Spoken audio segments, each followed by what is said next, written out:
Aku nak sambung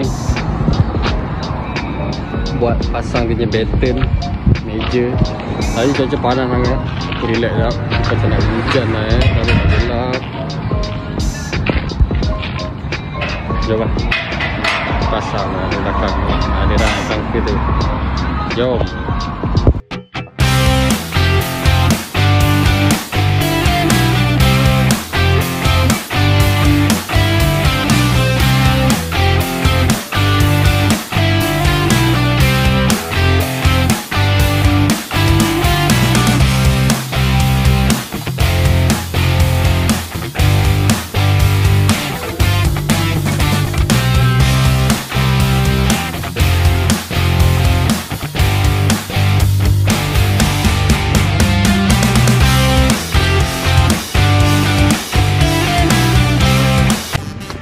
Oi. Gila kita orang 2 orang angkat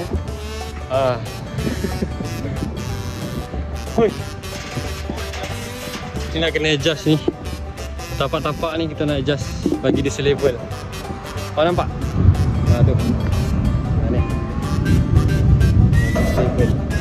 Kaki-kaki bawah nak selevel. Hari hujan lah. Dah berguruh. Alhamdulillah. Nanti aku adjust, nanti aku rekod dulu.